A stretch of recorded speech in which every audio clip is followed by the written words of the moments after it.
orgasm is fascinating. 4, 5, 6.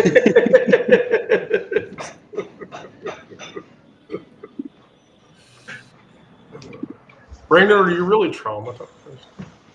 Am I? Yes. Sometimes. Sometimes. Okay. Substack chat is up, so go to it, Sarah. Yay. So, parental trauma. Not something I was really that prepared to go over. The thing that nobody tells you about recognizing parental abuse is it arrives in pieces, not all at once. Although, this time it feels like it arrived all at once. For example, you're 24, sitting in your therapist's office, describing how your mother used to walk around the house naked while you tried to eat breakfast, how she'd comment on your developing body, how your father screamed slurs when you came out and then denied it happened the next day. Your therapist says the word trauma and you laugh because it isn't trauma. Isn't trauma supposed to be dramatic? Isn't it supposed to be obvious? Except, here's what's been living in your bones. The way your stomach still clenches when someone raises their voice about how you apologize for existing, how loving someone feels like waiting for the other shoe to drop, how your body still doesn't feel like yours. There's no greater agony than bearing an untold story inside you. Maya Angelou. But what happens when the story you're carrying is about the people who were supposed to protect you? When the call is coming from inside the house.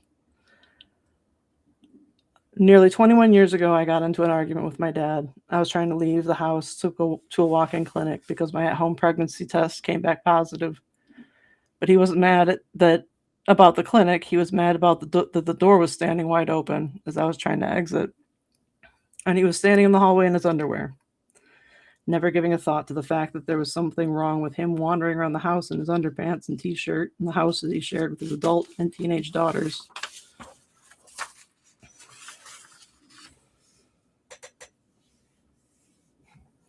Who wants to go after that?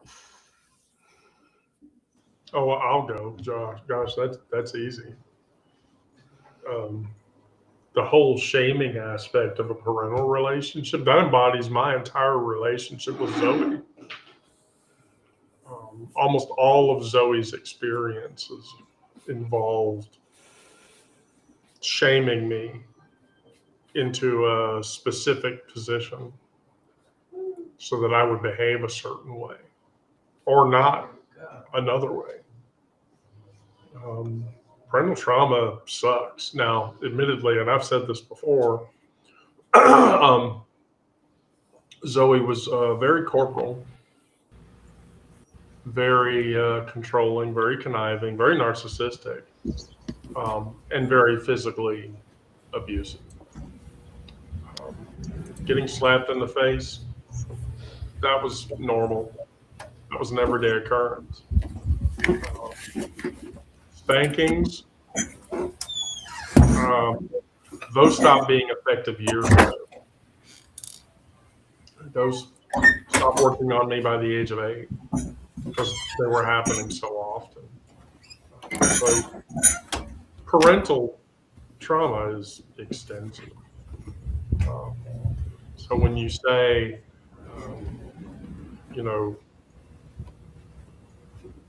it arrives all in pieces, yeah, it happened over many, many years. And it took getting away from her to finally try to deal with it, which I never dealt with it well. But we'll probably get into that later. Brandon? Yeah, I identify with the corporal punishment. I didn't have a parent who walked around naked, but my dad was often in his underwear, which was kind of embarrassing. But the corporal punishment, yes, we grew up in a conservative religious household, so it was spoil the rod, or spare the rod, spoil the Spoil child. the child. Yeah. So it was not abuse; it was parenting. It was biblical parenting. But yeah, it was done, at least with my dad, it was usually done out of anger and frustration. And that's never good. I always saw him as a disciplinarian,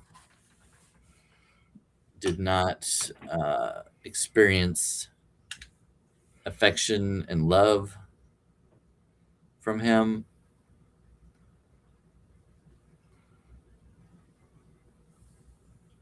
There was a lot of what he would term teasing, but I saw it, especially later, as more bullying.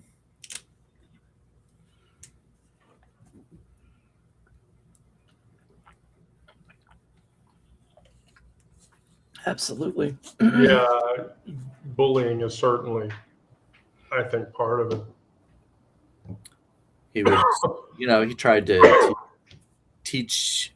He was a horrible teacher. He was very impatient, and he wanted to learn. He wanted me to learn things that he did, like the farming and stuff like that. But anytime he tried to teach me, he would get frustrated that I didn't innately know how to do these things, and would get frustrated. Well, why don't you need to do it not that way? You need to do it this way. And blah blah. He would get mad about it,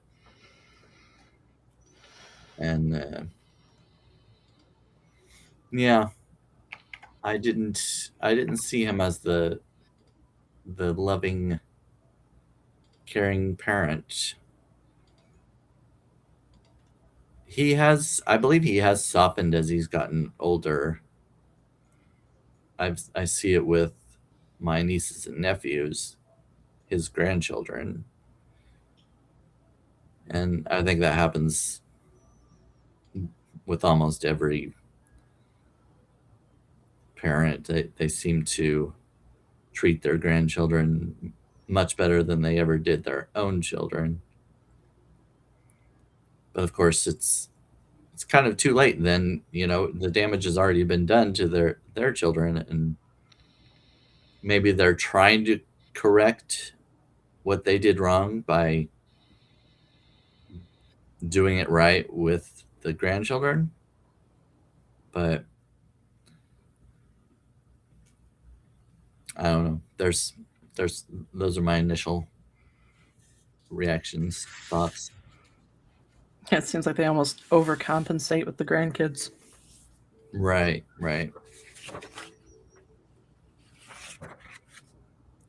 I guess the next thing would be the boundary violations.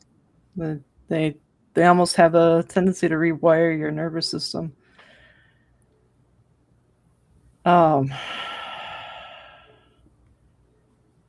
Parental boundary destruction what it actually does to queer and trans kids, because it's not just dysfunctional, it's systematically harmful.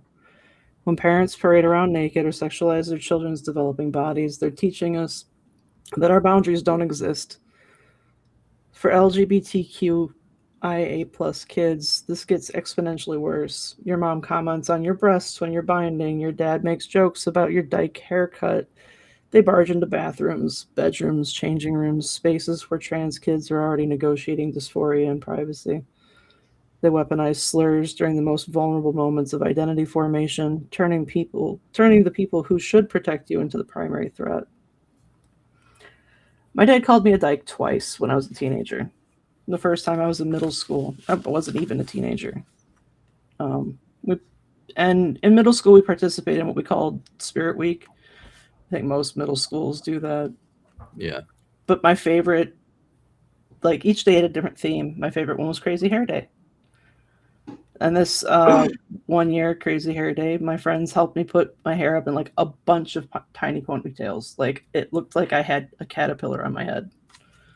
And I was very happy with it. It was a lot of fun. And after I got back from school, I was supposed to be going on a road trip with my mom. And my dad already was in a bad mood over that. And then he sees my hair, and that's when the first slur happened. And like even going into high school, like my hair was a huge part of my self-expression. I could never get stylists to cut it short enough. They were always afraid that like, oh, it's going to be too short. And it's just, I eventually ended up cutting my own. But one time I had my friends help me with the mohawk. Like I had it down to the skin on the sides. And I was so self-conscious about him seeing it that like we had a college class together and I wore a hat through that entire class in spite of the fact that like the summer heat had come and the AC wasn't on in the classroom yet. Sweated my ass off to keep him from being able to see it because the second he did see it, the reaction was exactly the same.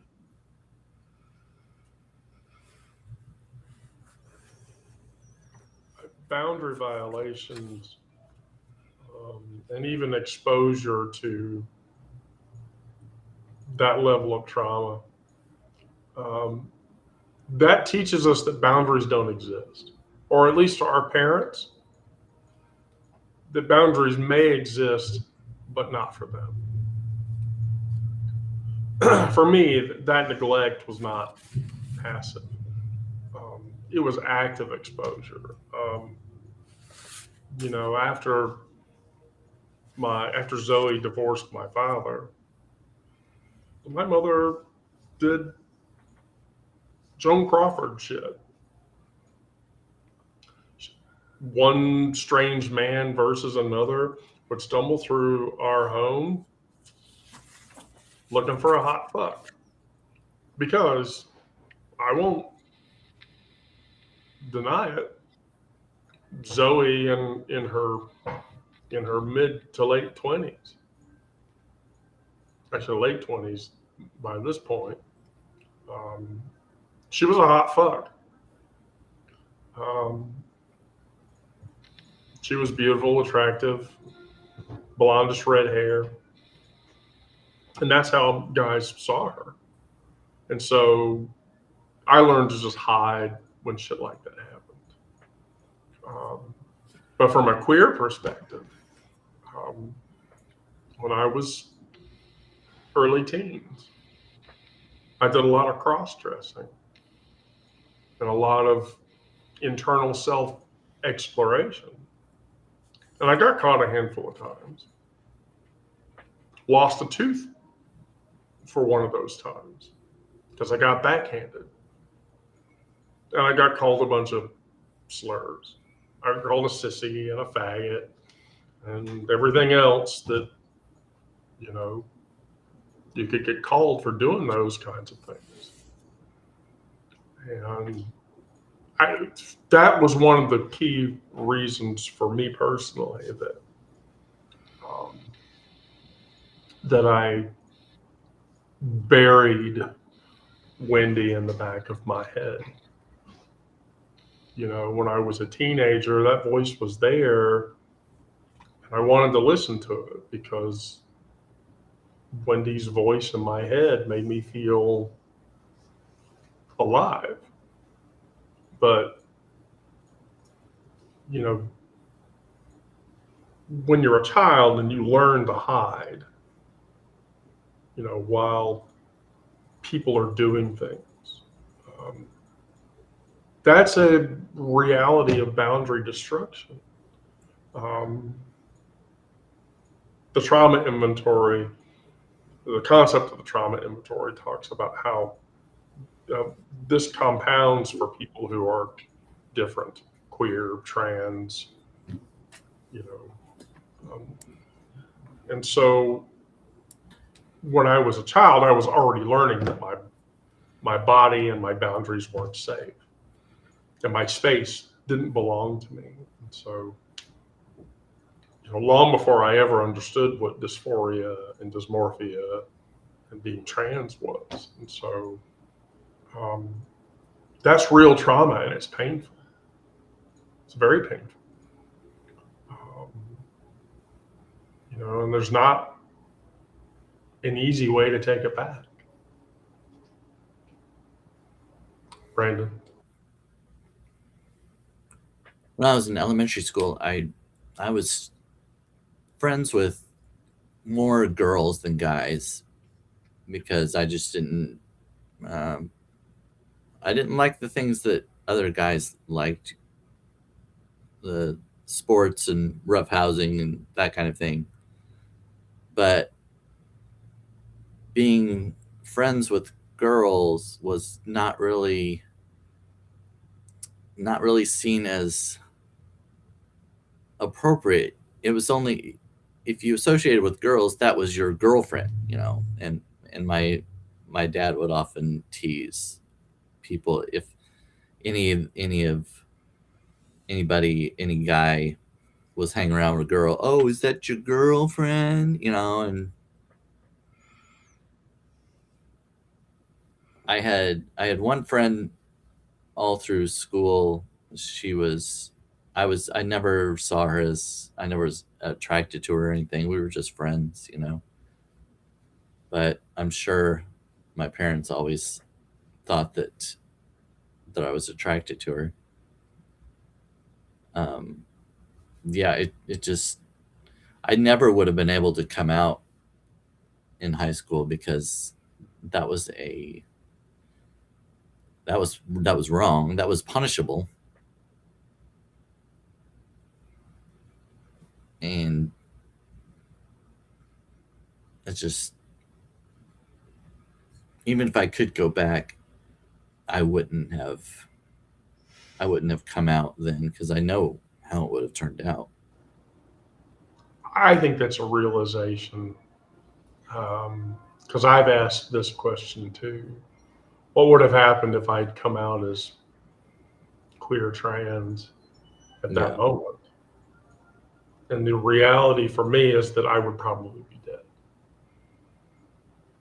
I would either have unalived myself or Zoe would have done something very bad. For me, I mean, I don't think I would be, well, I don't know. I really don't know. I think if my parents would have known of any kind of conversion therapy, that's where I would have headed. I think that's what they would have resorted to. And yeah, the result may have ended in the same thing that you're talking about. Well, I've been through conversion therapy twice. Yeah. And both times, first time it sort of stuck because I felt guilty. But by the second time, I didn't give a shit. I really didn't. Yeah, I just didn't care.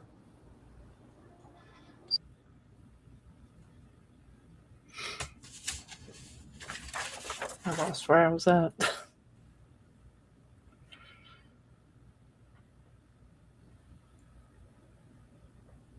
Oh, narcissism.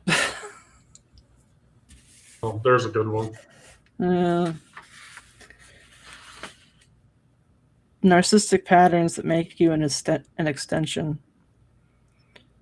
Narcissistic parents, they treat their children as props in their own performance. For LGBTQI plus kids, this gets particularly insidious.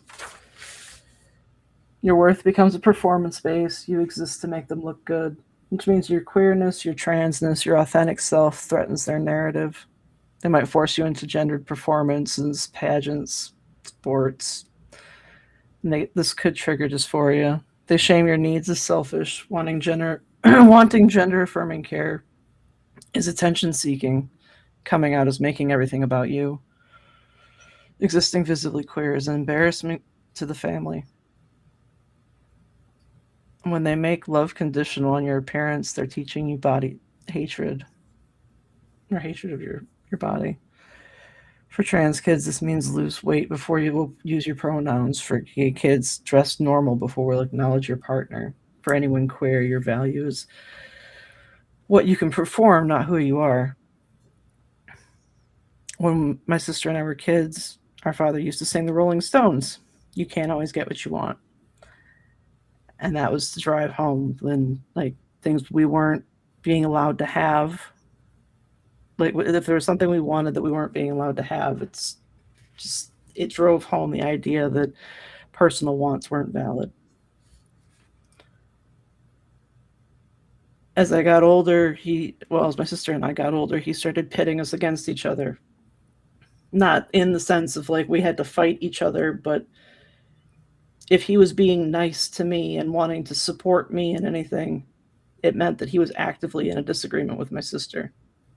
Or if he was in an active disagreement with me, then that meant that he was playing nice with my sister. And then as I started developing hobbies like making the muscle rub, making the e-liquid, anything that he could benefit in some way that got, he was able to gain from, he supported. Like making the wine, everything. If it was something that he could benefit from, something that he could consume, sure, I'll support that. Sure, I'll get you the tools you need.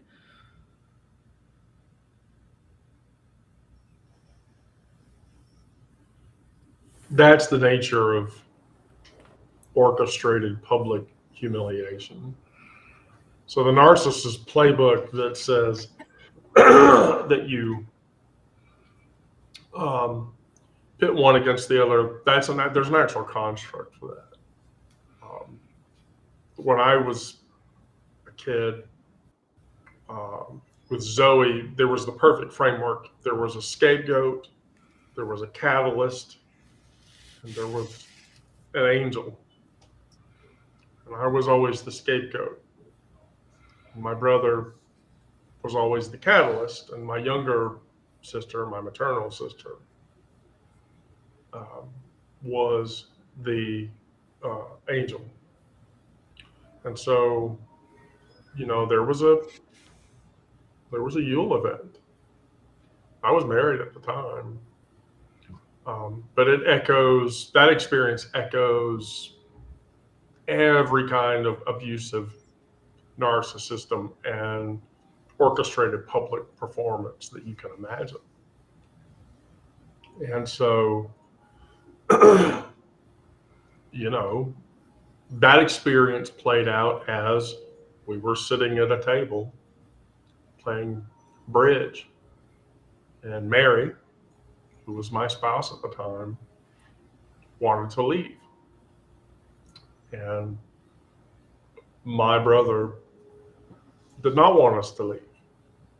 And Zoe could see that was the case. And so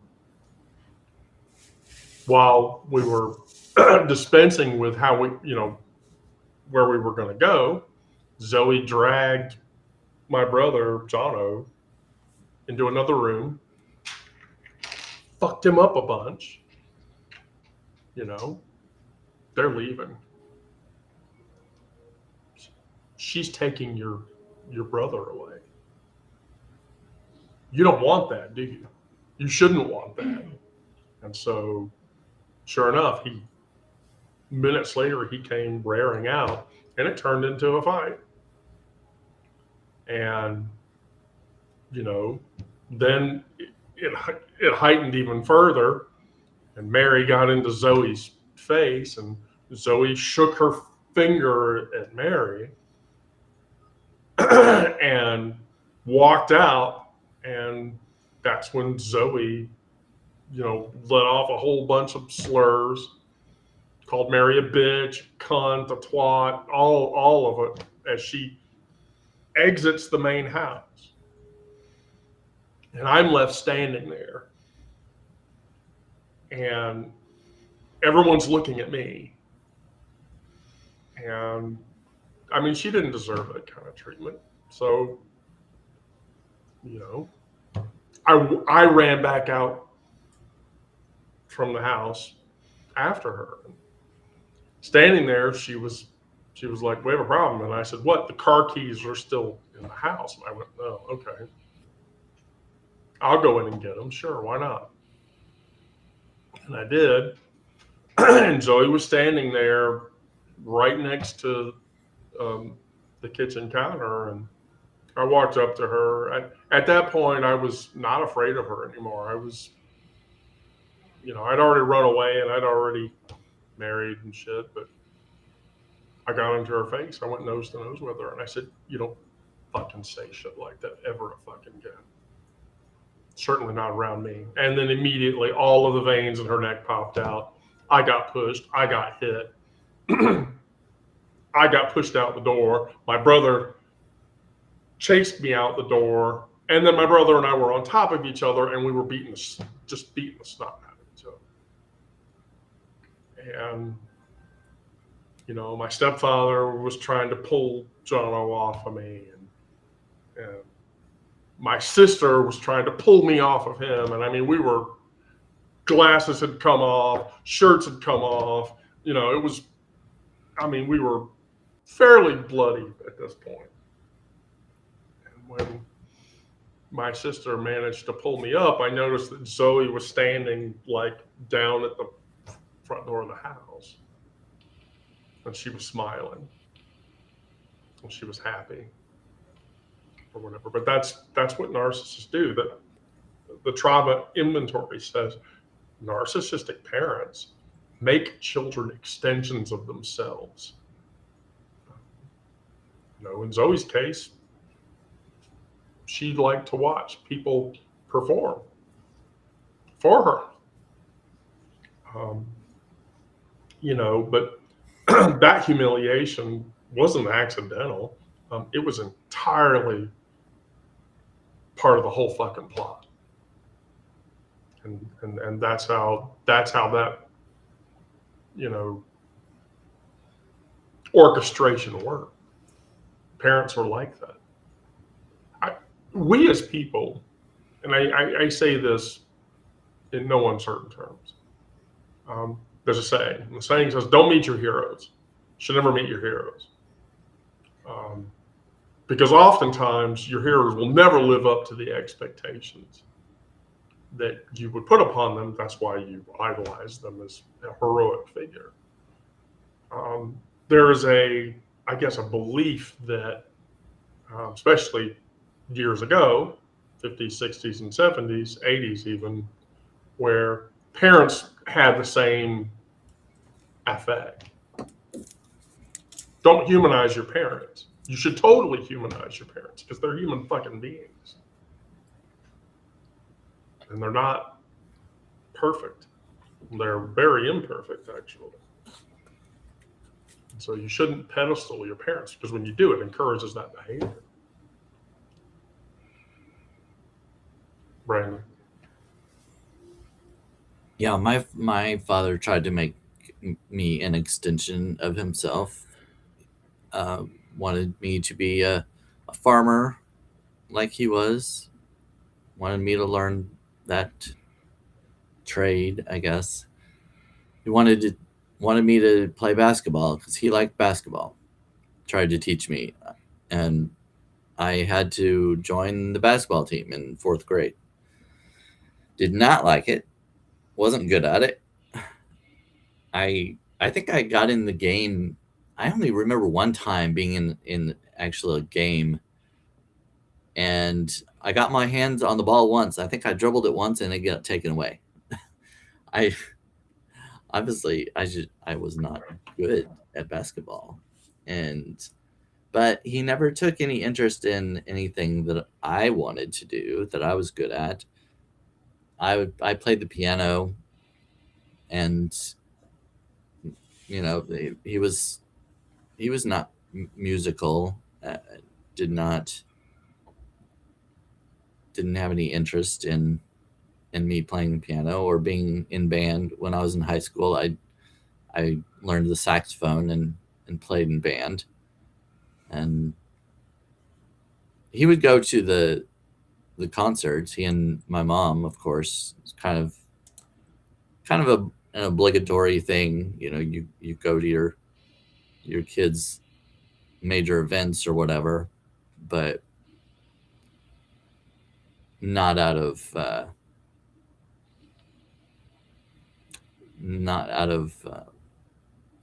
love or interest in that thing. I didn't see any of that. It was just, that's what you're supposed to do. And I think a lot of it was performative, being friends with a lot of people in the community. If you didn't go to your kids' things, he'd be looked at as looked down on, that kind of thing. He very much cared about what other people thought. And when I finally admitted to him that I was gay, one of the things he said something like, what would your grandma think? She had died, she had passed on at that point, and what'll other people think when I have a gay son? It had no consideration for what I was going through, or how I'd been dealing with her, what a hard time that I had all the time growing up and everything. It was about him and how he would look, and people would see me and think, well, what did he do wrong as a parent to have a gay son? So yeah, it was very narcissistic, very much about him and how my actions or how my lifestyle would affect him and how people saw him.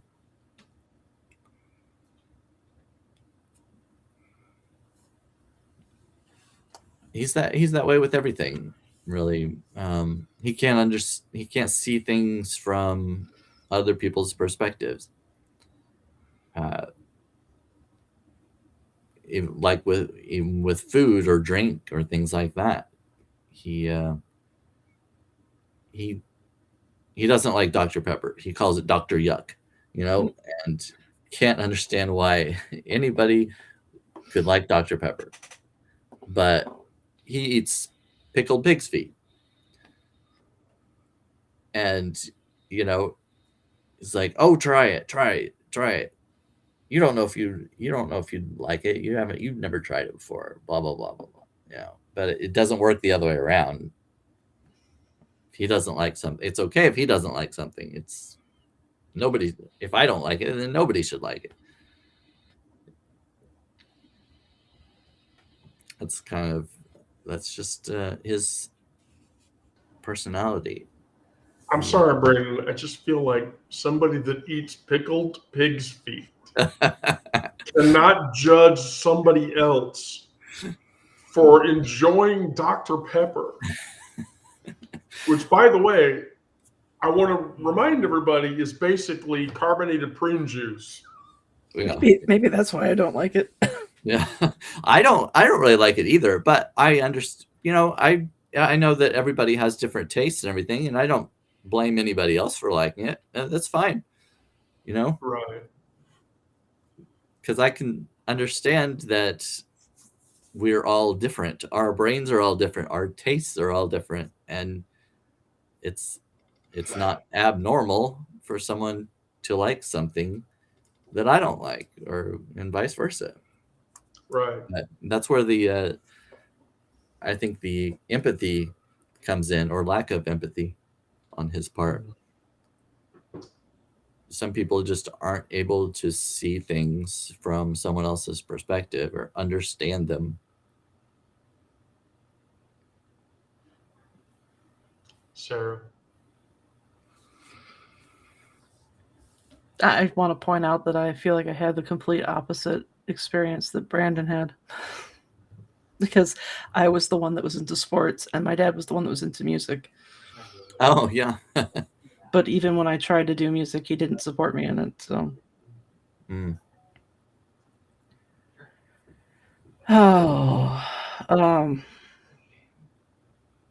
emotional warfare that teaches you not to trust yourself. Invalidation, denial, public humiliation, triple threat of psychological abuse. You tell them you're hurting and they dismiss it. You come out, they say you're confused. You ask for therapy, they refuse because they say there's nothing wrong with you.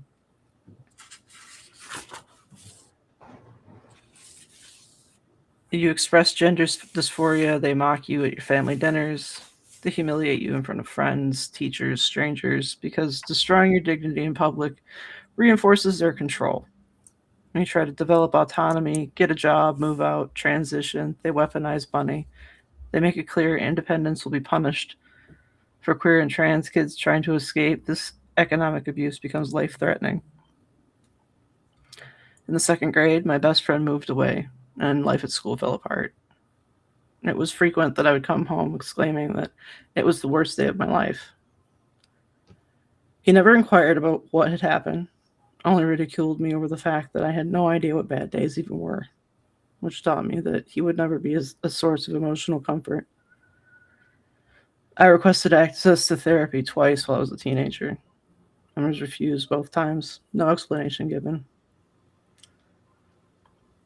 He used to sing inflammatory songs about me and my sister.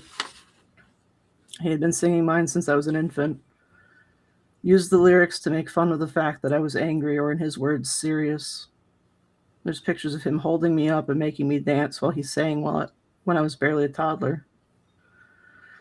He sang one ridiculing my sister for her bedwetting, even though it was caused by her asthma, and he refused to make any lifestyle changes that would help alleviate it.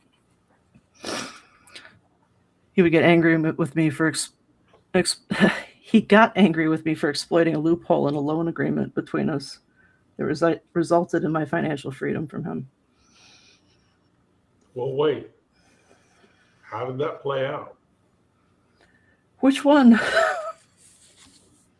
The loophole. So I was trying to get the security deposit together for renting a house.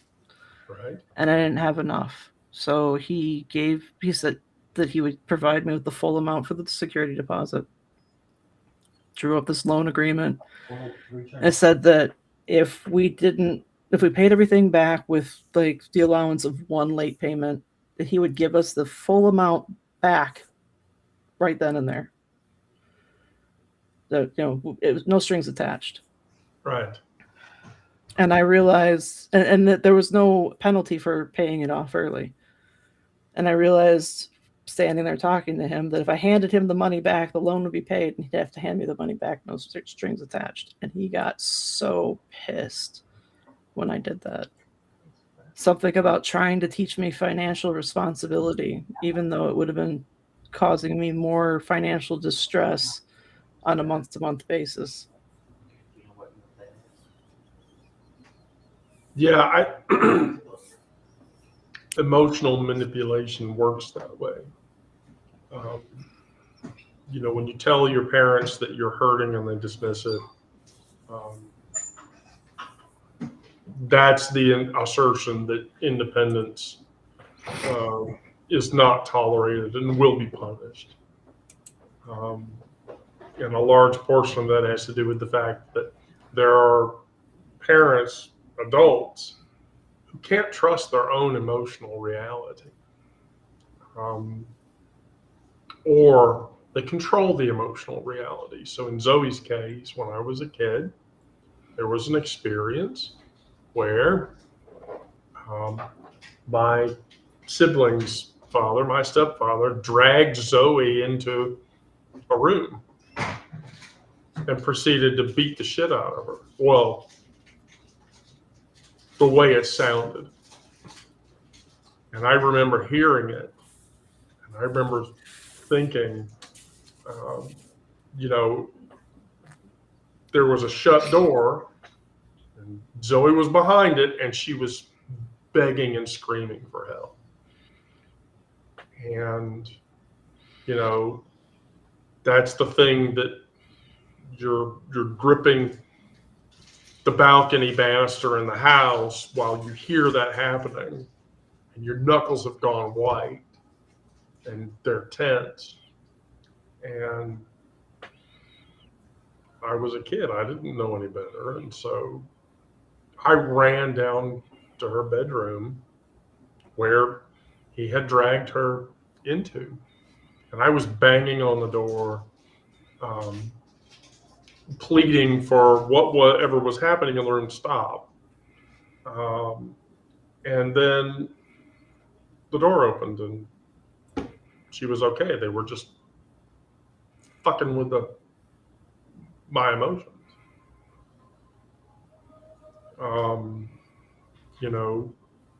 That teaches you that you can't trust your own emotional reality. That's why shit like that happens.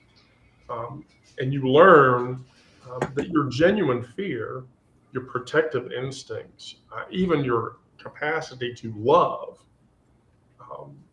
it can all be weaponized against you.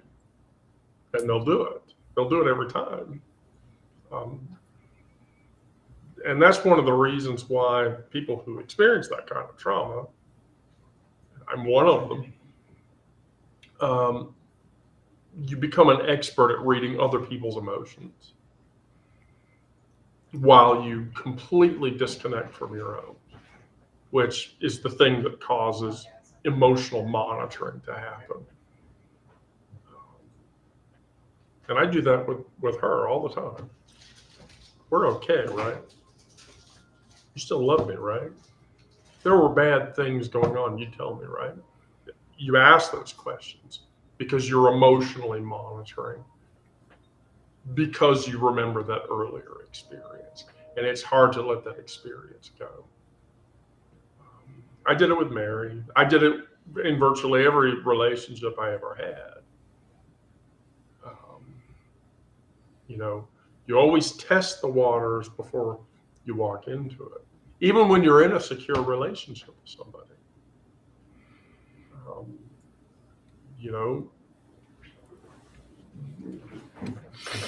It's just, that's what happens in that case. Brandon. I was bullied off and on throughout school up until probably right after my freshman year, I guess. But I remember a time in elementary, there was one kid who would bully, call me names and stuff, and I came home and told my mom about it. I was upset, and I told my mom about it, and she laughed and kind of brushed it off. It was just kids teasing, that kind of thing, and basically I learned to just hold my emotions in, because if I told anybody about them, they'd be dismissed, be laughed at, and I would just feel even worse. So I can't trust my parents. I just have to deal with it myself. So that's what I did. I never confided in my parents any after that. And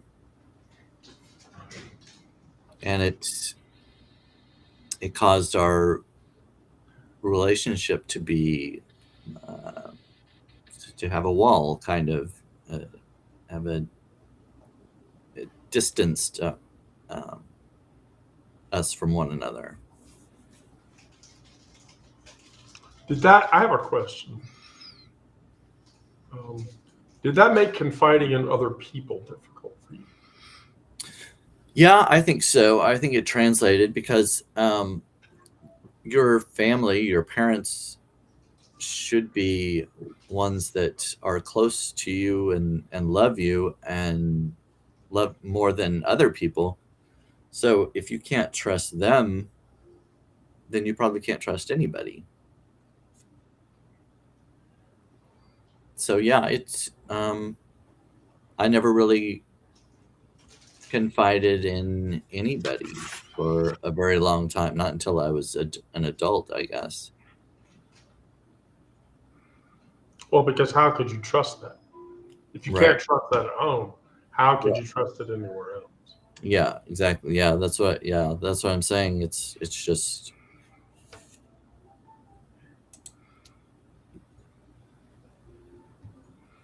when your family is supposed to be the closest to you, a friend or a stranger, you can't trust them more than your family. No. I think that's one of the reasons why with Zoe, I let that abuse go on for as long as I did, because it became so normal, so commonplace, that for a long time, I actually believed that's what parents did to their children and that it was okay. It wasn't until years later I got into therapy and I told somebody, um, and the person looked at me completely daftly and said, "You experienced this as a child?" And I said, "Yes." And they said, "That's not how you treat a child." Then they asked me, "Would you treat your own child that way?" Well, no, of course not, because I don't want my own child to experience pain. Um, you know, I tell people, there's a book sitting on a shelf in my home that I refuse to touch. If it has to be moved, somebody else has to move it. I won't move it. And that's all tied to a very specific element of trauma that was caused entirely by my mother.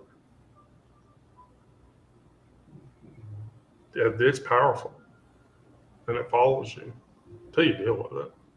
And I would say at 53, I still don't have all of it dealt with, despite hundreds of EMDR sessions and countless hours of therapy. So I understand. When you grow up in a certain environment and you don't see how other kids deal, how parents deal with their kids, you just kind of think that the way you grew up is the way it's supposed to be, that it's normal. You don't have anything to compare it to, really. If you don't, because you can't see behind closed doors, you don't know what kids are experiencing with their parents, and so you just assume as a kid, well, this is just the way it is. This is how parents discipline their kids. This, so you don't question it, especially when the church um, kind of, you learn that you're supposed to spank your kids, and well, I guess that's what this is.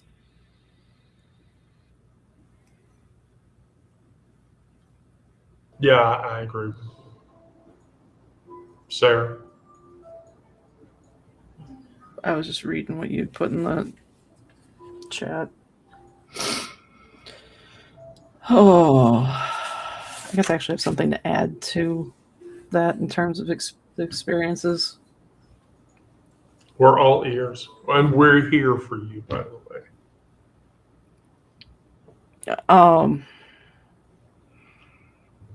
So when I got pregnant with my daughter, or my child, my father tried to force me into getting an abortion. Beyond that, beyond that, when I refused, he tried to convince Joe that getting abortion was the right thing to do because I would end up having Oh, how did he put it? The negative side effects that would befall my body as a result of pregnancy. So essentially, future fat shaming me. And after that, and since, it's been him constantly trying to convince me and my sister and my mother that all of our ailments would just go away if we lost weight. Migraines, it must be obesity. Allergies, it's just because you're overweight. Oh, you got a paper cut? It's because you're fat. Rather than teaching us healthy habits or giving us the tools to live a healthier lifestyle, he'd just fat shame us and expect us to work it out for ourselves, in spite the fact that he was essentially starving himself to get to the weight that he wanted to be at.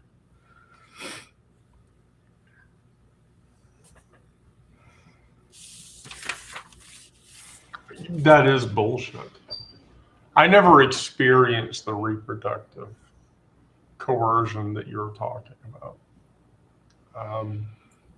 I experienced a reverse abuse around that growing up as a child. So reproductive coercion is itself a violation. Using reproductive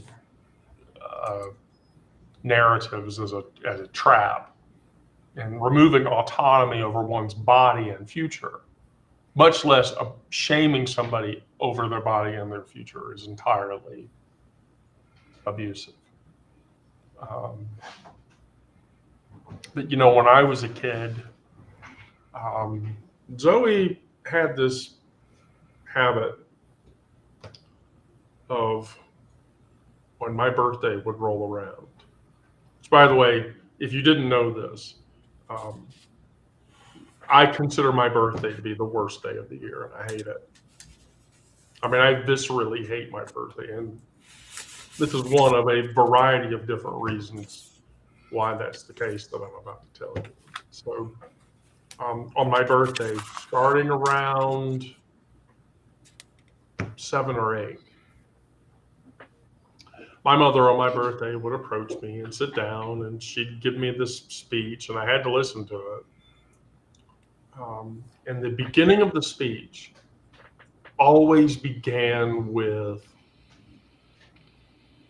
when I was younger, I was miraculous. And my birth was miraculous. And it was miraculous because my father used a condom, and I still was born through a condom. As I got older, the narrative turned from miraculous to a mistake. And so for years, even into adulthood, when I was far away from her, she'd call me up on my birthday. You were a condom baby and your life was a mistake, but I raised you anyway. So I had that guilt thrown on top of my shoulders. And that's about forcing a control narrative. Zoe didn't want a child. She wanted someone she could keep as a hostage. So even before I drew breath, I was already a weapon that she was going to pervert and coerce into whatever direction she wanted so that it would benefit her. And that's how it happened. When she divorced my father and I was thrust into a commons room to explain to somebody what I felt about him, that was a quadruple dose of Ritalin that day. And I turned into an impulse control problem. And, in Zoe's mind, that was what she needed to get whatever it was that she wanted in the end. But that coercion, reproductive or otherwise, exists for that reason. It's all about control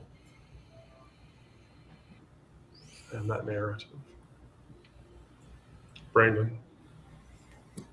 I don't ever remember being coerced to have kids or like being reminded that I needed to father children, but I was always my parents, especially my mom, would say things like, "Oh, you need to find a nice girl, and so and so is really pretty, and so is nice." Just always try to push me into a heteronormative relationship, but and I don't know. I think that was part of the denial. You know, I mean, I'm sure she had at least suspicions that I was gay, but she's the type of person who always wants to pretend everything is okay and sweep any problems under the rug. And you know, oh, if you just find a nice girl, that would solve everything. But specifically, having kids, I don't remember. I don't remember that. I don't think they ever mentioned that part, but I guess they probably thought that would happen naturally if I were just to find the right girl. Then Well, that part of the narrative rides into the coercion. yeah, I mean, you felt coerced as a kid, right? yeah, Right. Because as a child, you're required to please your parent, which is bullshit. yeah. It goes back to the extension of themselves. Yeah. Yeah. It feeds into that.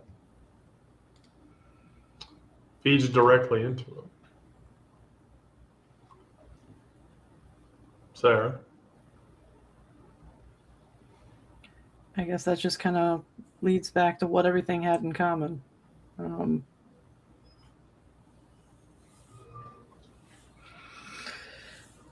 That every boundary violation, narcissistic manipulation, emotional invalidation, denial tactics, shame-filling ritual,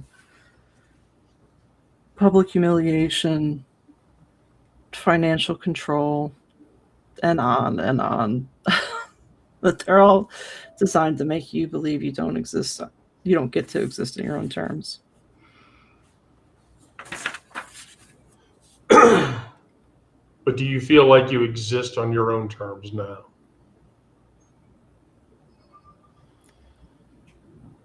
I feel like I'm getting there. That I'm learning what that even means for me. Why? Because I've spent 42 years fitting myself into somebody else's mold.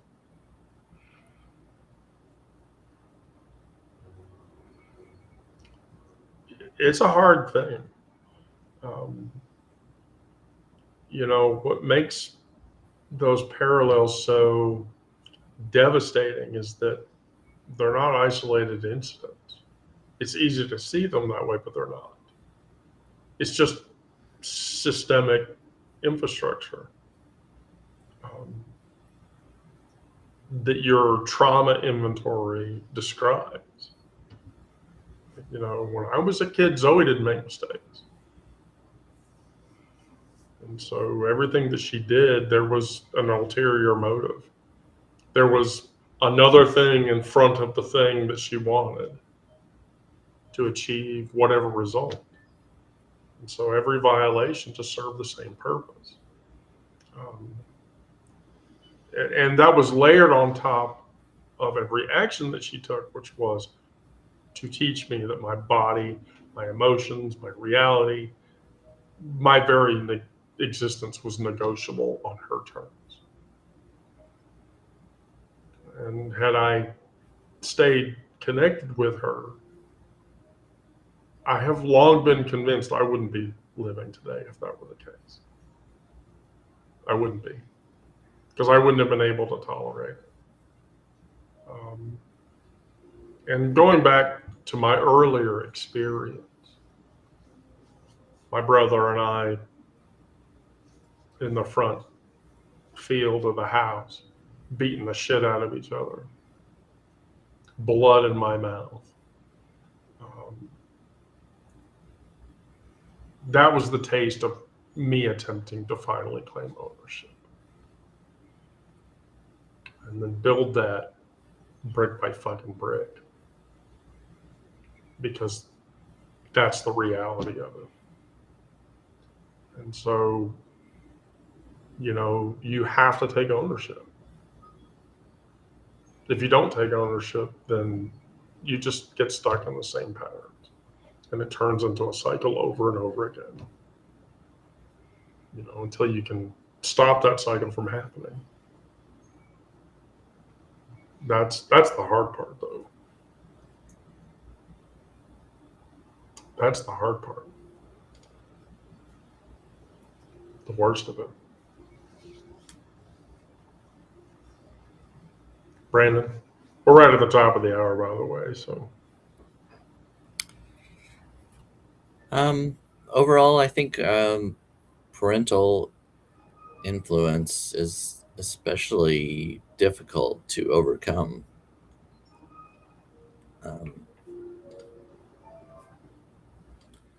The trauma we've endured from our parents, negative influences, the negative core beliefs that they may have instilled as we're growing up, I think are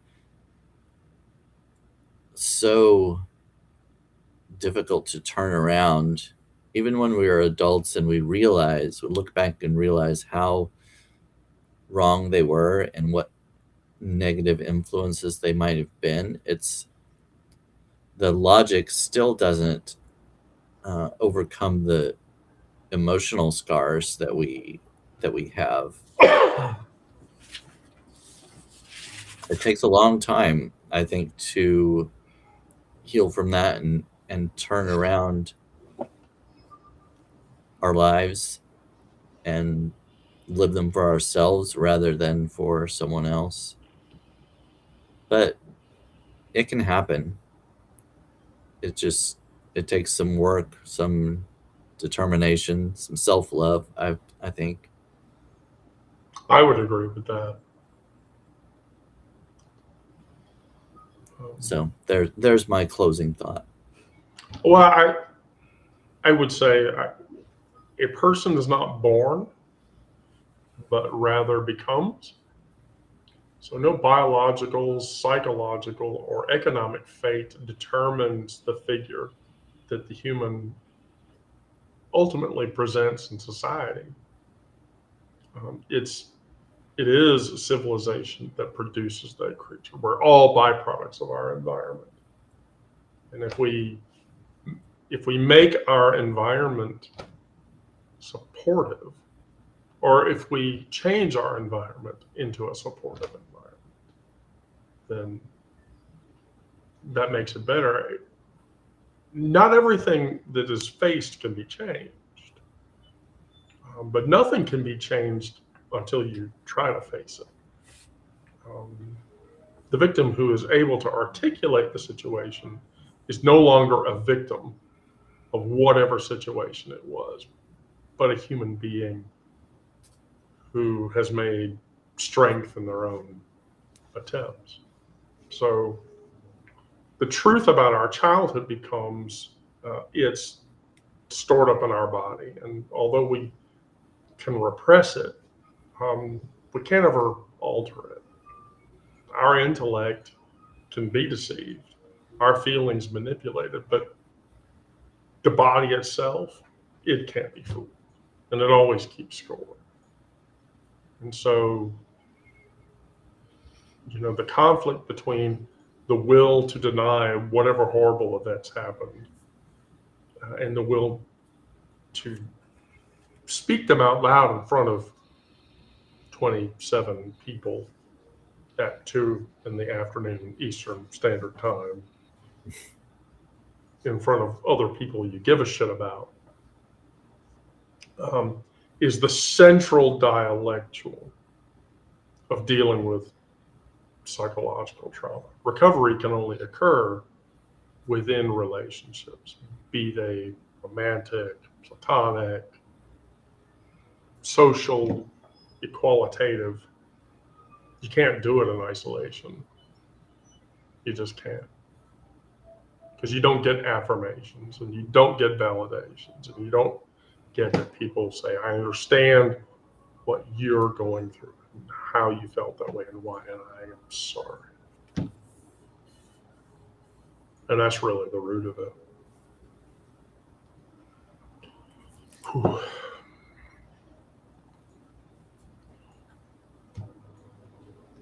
So, Brandon, Sarah, Sarah, you should be the one to say thank you. You ran the topic for today. So. Thank you both.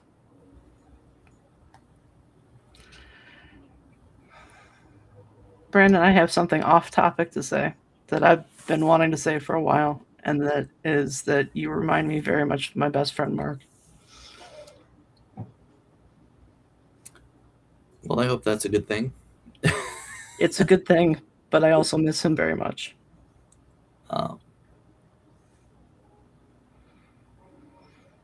So being able to have these conversations with you is kind of like having conversations with him.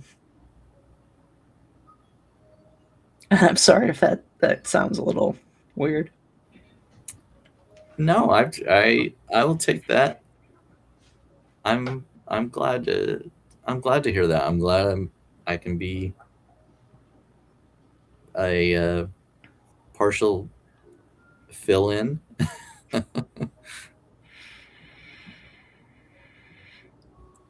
Well, Brandon, I find you very easy to talk to.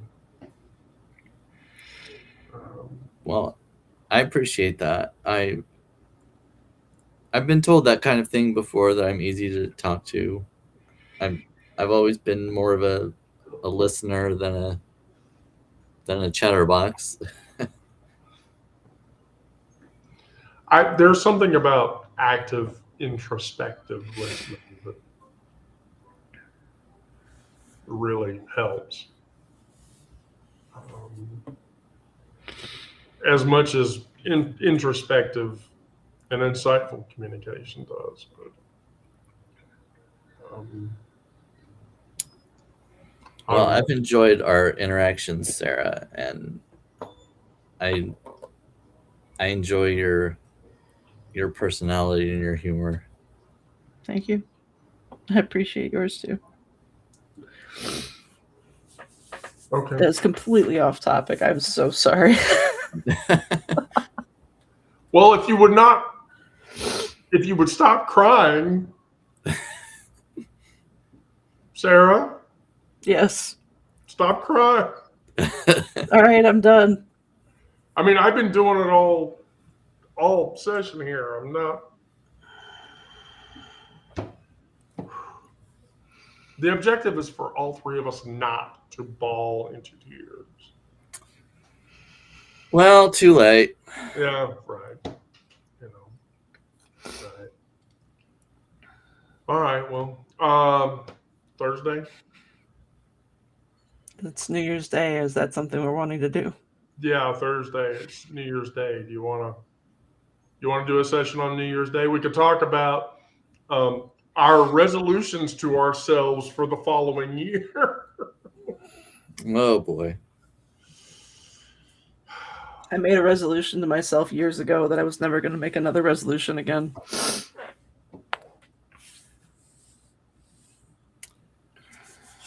How about New Year's dissolutions? New Year's dissolutions. This is what I'm not gonna do. This is what I'm gonna do. This is not what I'm gonna do. I'm not gonna. I could say that, but I'm not going to talk badly about myself in the coming year. Of course, I would say that, and then I know both of you would look at me like I'm stupid and say, "Don't say that because you won't do it."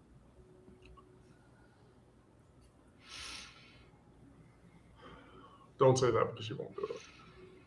All right, well, I'll get with everybody after. Thank you, everybody that was watching. Sarah, if you will kindly appropriate the appropriate link items after we close. Yes. Because you forgot the last time, and I was not. That was. I not did cool. not forget the last time. The That was last the time time before I the took, last. yeah. I'm sorry, the time before the last time you forgot. And so, all right, cool. Well, thank you, everybody. Be safe out there. Do good things. You know, keep coming by because I want my trauma to heal other people. I'm sure as my fellow hosts want in the same capacity. So, well, thank you, everyone.